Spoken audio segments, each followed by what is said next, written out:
Continuando com os nossos exercícios de fixação, vamos fazer aí 3 exercícios do bom de regra de sociedade.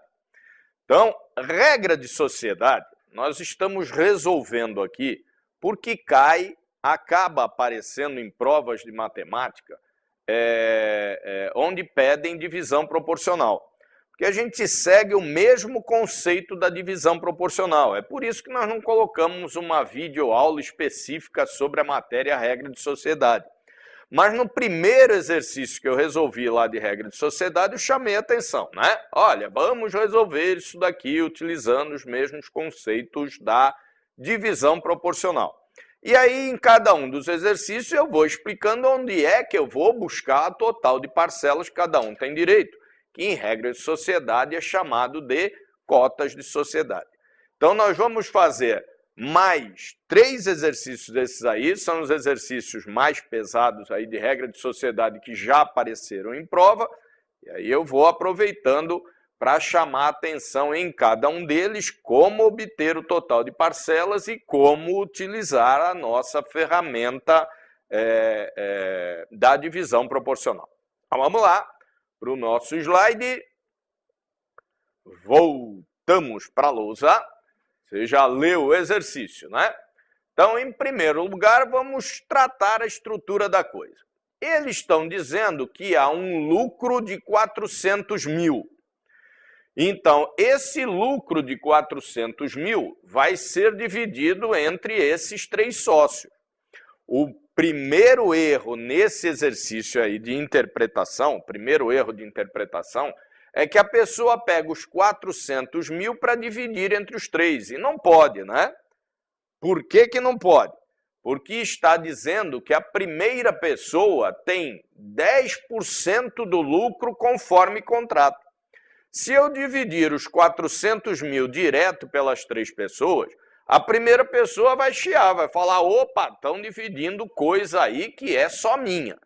Então, em primeiro lugar, tiramos os 10% que pertence apenas à primeira pessoa, o que sobrar a gente vai lá e divide entre os 3. Então, lucro total, 400 mil. Desses 400 mil, menos 10% que pertence ao sócio A. 10% de 400 mil, 40 mil.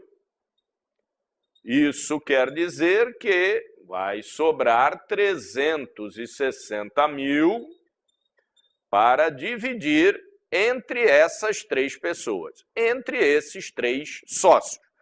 Lembrando que já está reservado lá 40 mil para a primeira pessoa levar, junto com a parte que lhe cabe desses 360. Tranquilão? Legal. 360 a dividir entre sócio A, sócio B e sócio C, diretamente proporcional ao número de parcelas que cada um deles tem direito, ao número de cotas de sociedade que cada um tem direito. Então, como nós vamos utilizar a mesma ferramenta da divisão proporcional, eu preciso saber qual é o número de parcelas aqui que cada um tem direito. Como eles estão informando ali apenas a quantidade de tempo, ou seja, o tempo que cada um deixou o seu capital empregue dentro da empresa, então nós vamos utilizar o tempo. Se estivesse informando só o capital, aí nós utilizaríamos o capital. Se informa capital e tempo, como nós vamos ver mais aí para frente, aí eu utilizo o produto entre eles. Então a ideia é essa. Está dizendo lá que a primeira pessoa esteve o capital dela empregado durante 2 anos. Vou pôr aqui, primeira pessoa, 2 anos. A segunda pessoa esteve com o capital aplicado durante 3 anos. 3 anos. E a terceira pessoa esteve com o capital empregado durante 20 meses. Ora, na hora de criar aqui a quantidade de parcelas que cada um tem direito, eu tenho que observar a equivalência entre essas unidades de medida. Porque se eu puser que a primeira tem direito a 2 parcelas, a segunda tem direito a 3 e a terceira tem direito a 20, ou eu vou estar dizendo que são 20 anos, ou eu vou estar dizendo que é que são 2 meses e é que são 3 meses. Ou estar fazendo a coisa errada tanto numa quanto na outra. Então, vamos equiparar tudo ou em ano ou em mês. Tá mais fácil de equiparar em mês, né? Então, a primeira pessoa esteve com o capital empregado durante 24 meses, a segunda durante 36 meses e a terceira durante esses mesmos 20 meses. Essa é a quantidade de parcelas que cada um tem direito. Então, vou colocar lá. Sócio A, 24 parcelas. Sócio B, 36 parcelas. E sócio C, 20 parcelas. A partir daí, divisão proporcional, como sempre fizemos. Ela é sempre diretamente proporcional. Nenhum sócio vai querer fazer uma divisão de lucro inversamente proporcional àquilo que ele aplicou. Eu apliquei mais, vou querer receber menos. Claro que não. Mas cuidado, na prova, quem manda é o examinador. Vai que ele resolva te pedir lá quanto é que daria se fosse inversamente proporcional.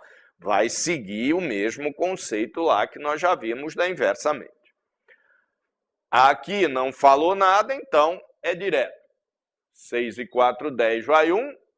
3 e 2, 5 e 2, 7 e 1 que foi lá, 80. Então, nós temos 80 parcelas em que nós vamos dividir o nosso inteiro. Peguei lá o inteiro 360, dividi por 80, isso aqui vai dar 4.500. Tranquilo?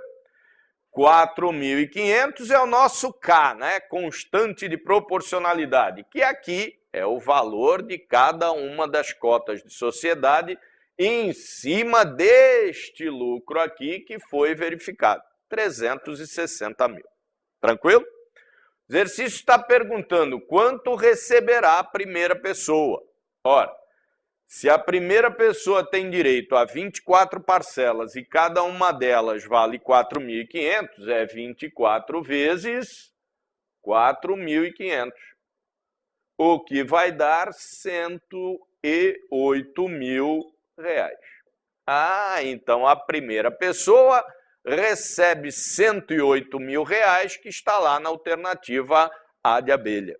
Não é nada disso, né? A primeira pessoa recebe 108 mil reais dos 360 que nós dividimos. Mas temos que lembrar que estes outros 40 mil já estão lá reservados para ela. Então, vamos colocar aqui mais 40 mil que ela tem direito conforme contrato. 148 mil é o valor que a primeira pessoa vai receber na repartição desse lucro de 400 mil, né? 108 mil dos 360 que dividiu entre os três e 40 mil, que é a parte que cabe apenas à primeira pessoa. 148 mil, alternativa E de elefante. Tranquilão? Moleza? Próximo bloco aí, ainda temos mais 2 exercícios de divisão proporcional do bom. Até lá!